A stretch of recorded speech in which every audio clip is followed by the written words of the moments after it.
This means nothing. That's what she whispered, her eyes wide, her voice shaking as though the volume of her plea could somehow make it true. But I wasn't listening to her mouth. I was staring at her wrist, at the fresh tattoo, raw and red against her pale skin. His initials, bold, permanent, a mark that didn't belong to me. It's strange how one moment can take the ground out from under you. I'd always thought betrayal would come in shadows, in secrets carefully tucked away. But here it was, carved into her flesh, ink etched with permanence, screaming the truth she was trying so desperately to deny. I remember the room we were in. The sunlight was streaming through the blinds, dust floating in the air like suspended time. She had rolled up her sleeve to grab something off the counter, casual, careless, not realizing what she had revealed. And when I saw it, I froze. My blood went cold. My heart slammed against my ribs, and for a second, I thought I might be imagining it. But I wasn't. His initial right there, etched into her wrist like a brand. She saw the way I looked at it, and that's when she whispered those words. This means nothing. She tugged her sleeve down, covering it, trying to shield the truth with fabric and lies. But I couldn't unsee it. Nothing. I asked, my voice hoarse. You carved another man's initials into your skin, and you're telling me it means nothing. She started crying. Quick, panic tears that came too fast to be real. She grabbed my hand, pressed it to her chest, like the physical contact could glue me back together. It's complicated, she whispered. It's stupid. I wasn't thinking. It doesn't mean what you think it means. But the thing about tattoos is they're not accidents. You don't trip and fall into a tattoo chair. You don't wake up with another man's initials on your wrist by chance. It takes planning, intention, hours of thought and minutes of pain. That kind of permanence doesn't come from nothing. I pulled my hand away, my head spinning. I felt like the walls were closing in, the air too heavy to breathe.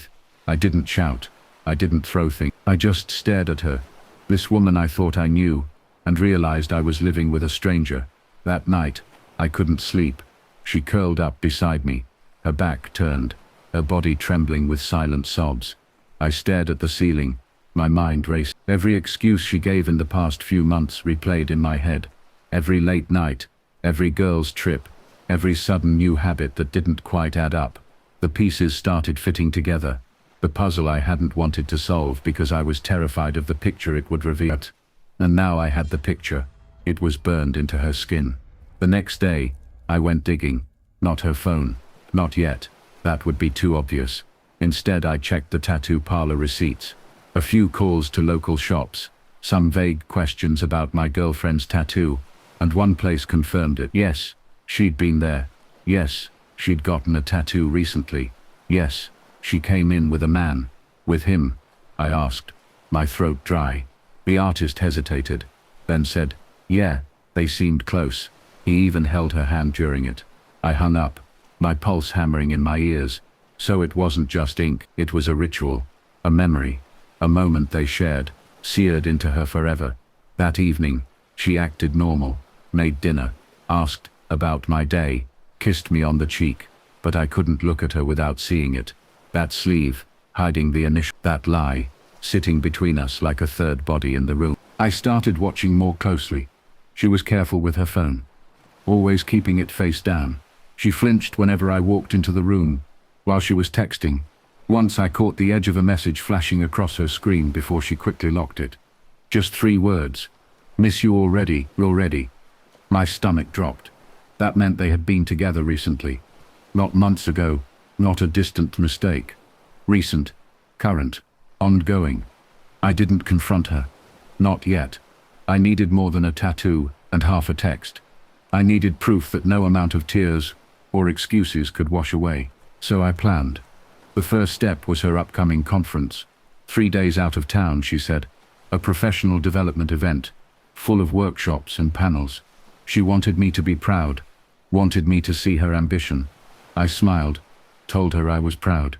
Inside, I was already tracking her. When the day came, I watched her pack, dresses, makeup, that perfume she hadn't worn in months, but suddenly loved again. She kissed me goodbye, promised to call each night, and drove off. I waited an hour, then followed. She didn't drive to the conference center. She didn't even leave the city. Instead, she went to a boutique hotel downtown. I parked a few blocks away, my heart in my throat, and watched. He was already there, waiting in the lobby. Tall, broad, the kind of man you could pick out of a crowd, the kind of man whose initials matched the tattoo on her wrist. When she walked in, she lit up like the sun, smiling, glowing, the kind of smile she used to save for me. He kissed her cheek, took her bag, wrapped an arm around her waist, and just like that, she wasn't mine anymore. I sat in my car, invisible, the world around me blurring. I should have stormed in. I should have confronted them right there. But instead, I lifted my phone and took photos, dozens of them. Her leaning into him carrying her bag, their hands intertwined. Proof. That night, I didn't sleep. I sat in the dark, scrolling through the photos, staring at the evidence of the life she'd built behind my back. Every image was another nail in the coffin of our relationship. But I didn't show her, not yet, because I realized something. Exposing her privately would only give her room to twist the truth, to cry, to beg, to shift the blame. No, if I was going to do this, it had to be public. It had to be undeniable. Her father's birthday was in 2 weeks. Big party, big speeches, family and friends gathered. She had been looking forward to it, saying how important it was that I come, that we show everyone how strong we are together. I smiled. I agreed. I said, of course, I'll be there. But inside I knew that was going to be the night. The night I revealed everything. The tattoo, the hotel, the photos, the truth she couldn't bury anymore. And she had no idea.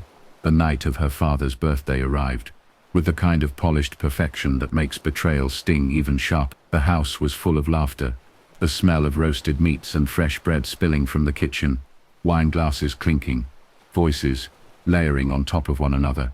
It was supposed to be a celebration of life, of years of wisdom and love. And in some cruel twist of fate, she looked stunning, like the version of her I fell in love with years ago.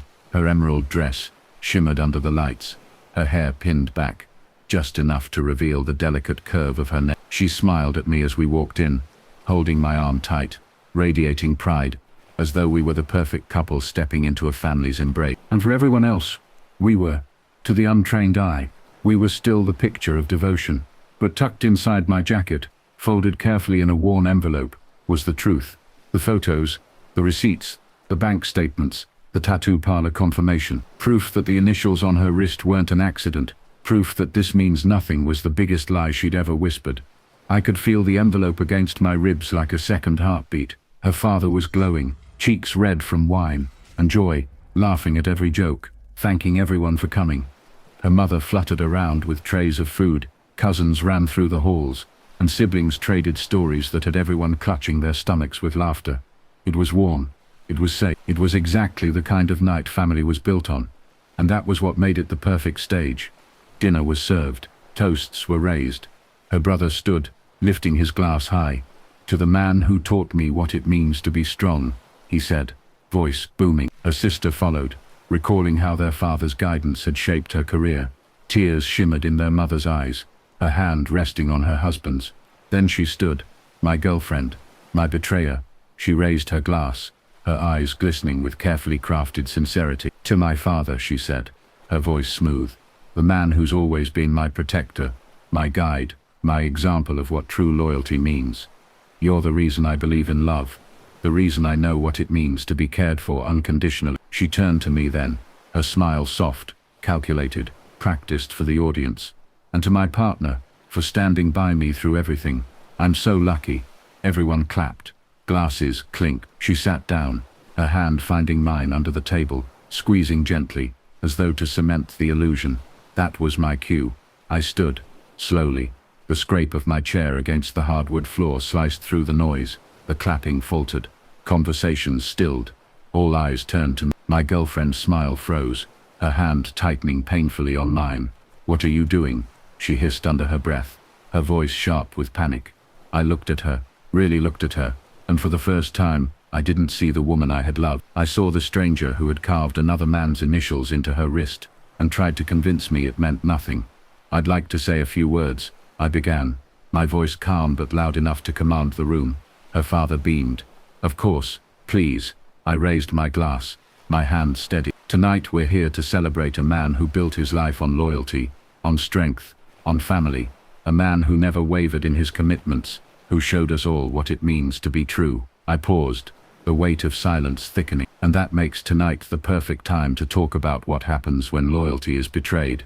The room shifted, murmurs rippled, my girlfriend's face drained of color. "Stop," she whispered, her voice trembling. "Please, not here." But I reached into my jacket and pulled out the envelope. Thick, heavy, the room stilled as I laid it on the table and slid out the first photo. "This," I said, holding it up for all to see, "is her." And checking into a hotel downtown during the 3 days she told me she was at a conference out of town. Gasps rippled through the room. Her mother's hand flew to her mouth. Her father's smile collapsed into a hard line. I pulled out her laughing, glowing suitcase in his hand, his arm wrapped around her waist. "This," I continued, "is what she was doing while I sat at home believing her stories." Her siblings leaned forward, shock etched on their faces. Cousins whispered, shaking their heads. Her father's knuckles whitened around his glass. "She told me I was paranoid," I said, my voice cutting through the silence. "She told me I was imagining things, but paranoia doesn't leave receipts." I pulled out the bank statements, laying them one by one across the table. Cartier, Dior, Montblanc, watches, jewelry, men's cologne, thousands spent. Not on me, not on us, on him. Her father's face turned red, his lips pressed into a furious line. Her mother was openly crying now. "And this," I said, my voice breaking just slightly as I laid down the final piece, "is a receipt from a tattoo parlor. A confirmation. Her sitting in that chair, holding his hand while she carved his initials into her wrist. Her sleeve was already pushed back slightly. The room's attention shifted to her wrist, where the faint outline of healing ink peeked through. She yanked her sleeve down, trembling, tears streaming. "It's not what it looks like," she sobbed. "Please, it's not." But the initials were there. Permanent. Indelible. Proof. Her father slammed his fist on the table, dishes rattling. "Is this true?" he demanded, his voice shaking with rage. She collapsed into her chair, sobbing uncontrollably. "I made a mistake," she choked out. "Please, it doesn't mean anything." I was confused. "It was stupid. Please, it's not what it seems." Her mother turned away, unable to look at her. Her siblings shook their heads in disbelief, muttering angrily. Cousins whispered furiously, eyes darting between me and her. I gathered the papers back into the envelope, tucking them away with deliberate finality. I looked at her, my voice quiet, but razor sharp. "You whispered to me that it meant nothing. But tattoos don't lie. Bank statements don't lie. Photos don't lie. You do." She reached for me then, her hands shaking, mascara streaking down her cheeks. "Please," she begged, her voice breaking. "Please, don't do this. Don't leave me like this. I'll fix it. I'll end it. I'll get it removed. I'll prove it to you. Just don't walk away." I shook my head slowly, my chest heavy but resolute. "You already ended the moment you let another man's initials bleed into your skin. You chose him. You chose to mark yourself with him. Not me. You left me a long time ago." I set down my glass, straightened my jacket, and walked out. The noise behind me was chaos, her father shouting, her mother crying, her sobbing voice calling my name over and over, chairs scraping, voices rising. The perfect celebration turned into a battlefield, but I didn't look back. She stumbled after me, heels clicking desperately on the floor, grabbing my arm as I reached the door. "Please," she cried, falling against me. "Please don't do this. We can fix it. We can start over. I'll do anything." I pulled free, looked into her eyes one last time, and said, "The only thing permanent about us now is that tattoo, and it doesn't belong to me." I walked out into the night, the air cold but clean, each breath lighter than the last. The fallout was brutal. Her family turned on her, humiliated, furious. Her father refused to speak to her. Her mother avoided her call. Friends she thought would defend her stayed silent, ashamed of what she had done. And the man whose initials she marked herself with, he disappeared the second it got hard, leaving her alone with her scar. She called me for weeks, her messages swinging between rage and desperation. You ruined me. One day. Please. I love you. Come back. The next. I ignored them all. I filed for separation. My lawyer flipped through the folder, nodding grimly. This is more than enough, he said. And me. I walked away free, scarred but free. Even now, I sometimes hear her whisper in my head, this means nothing, but then I remember the ink on her wrist, the permanence of her choice, and I realize it meant everything, and I'll never let her convince me otherwise.